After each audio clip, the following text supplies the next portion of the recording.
Comment est-ce qu'on fait un cork 3? Je t'avertis, un cork 3 sur la trampoline, c'est vraiment funky. Il y a différentes façons de le faire. Sur la neige, ça va être relativement plus facile, même si c'est vraiment spécial lorsqu'on réussit à être capable de faire un cork 3. Donc, sois bien attentif à tous les détails pour cette manœuvre-là, ça va être bien important. Concrètement, pour être capable de bien faire notre cork 3, il va falloir comprendre que nos hanches, idéalement, vont être au-dessus de notre tête. Il va falloir vraiment venir pincer notre corps. Donc, dans les airs, je vais me retrouver environ dans cette position-là. Je vais vraiment vouloir avoir une patte plus haute que l'autre. Ça va vraiment m'aider à faire mon cork 3. Quand je vais devenir à l'aise, je vais pouvoir jouer avec mes pieds, les garder collés ensemble, les écarter. Je vais pouvoir faire le cork 3 exactement comme je le veux. Mais au départ, ce que je vous conseille de faire, c'est d'essayer d'aller chercher votre pied gauche avec votre main gauche. Donc, vous descendez votre main à votre pied, mais il faut que vous laissiez votre jambe le plus détendue possible. Donc, le moins est plié finalement. Je peux venir la plier un petit peu si je manque de flexibilité, mais l'idéal, c'est de l'avoir dépliée. Puis, je vais laisser ma hanche droite partir vers le haut. Je réexplique. Tu viens faire ça avec ton haut de corps, tu laisses ta hanche droite partir vers en haut, tu penches ton corps à tes pieds, tu laisses ta patte droite partir.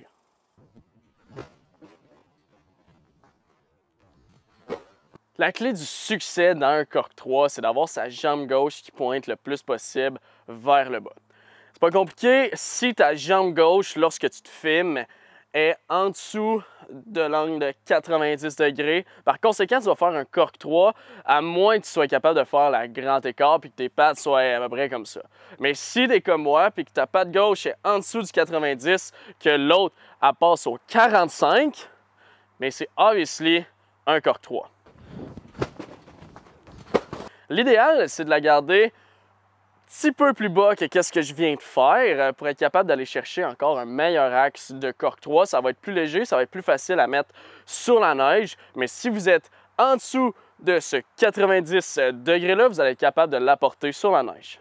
Dans l'exemple ici, on voit bien que ma jambe gauche passe un petit peu plus haut que le 90, donc celle-là droite passe vraiment en haut. On s'entend que c'est vraiment flippy, donc ça, c'est pas un cork 3, ça va vraiment aller mal se mettre sur la neige. Par exemple, celui-ci, on voit qu'il est vraiment en bas du 90. Je parle ici de ma jambe gauche est en bas du 90. Ça fait que ma jambe droite va passer au 45 en haut, puis on s'entend que ça, c'est un beau cork 3. Clairement, vous pouvez le faire encore moins flippé que ça, puis ça va tout de même être un cork 3. C'est vraiment à votre guise, mettez votre style. C'est un sacré beau truc à être capable de faire sur la neige.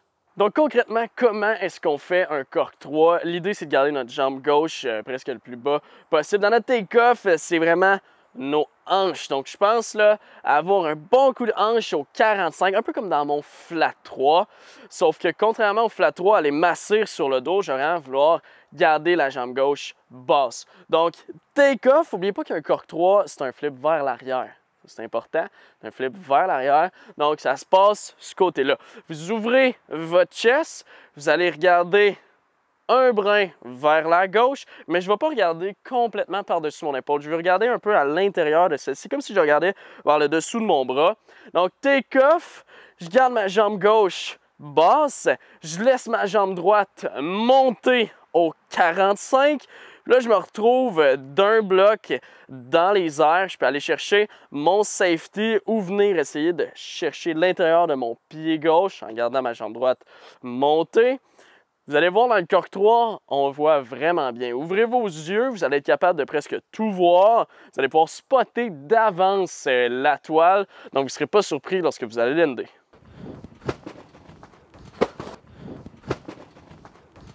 Pour le cork 3, il n'y a aucun indicatif qui fait réellement du sens. Vous pouvez essayer de le visualiser. Idéalement, il faut que vous le visualisez en fait, mais il n'y a pas d'indicatif qui va vous permettre de bien le comprendre. Ce qu'on peut essayer de travailler, c'est essayer de faire notre cork 3 en limitant les risques. Donc, on n'ira pas haut. On va presque pas prendre de bounce, on va vouloir vraiment rester bas. On va tout de même en prendre un léger pour que notre jambe gauche puisse décoller un petit peu, puis on va atterrir à 4 pattes. Donc, ce qu'on va faire, on pense à notre take-off. On peut partir un petit peu à droite de notre toile, ça peut nous donner un petit coup de main. Puis quand on va lancer notre corps 3, on pense à notre jambe gauche, on monte la droite. Vous allez prendre le bon axe, puis vous allez atterrir à 4 pattes sur votre matelas.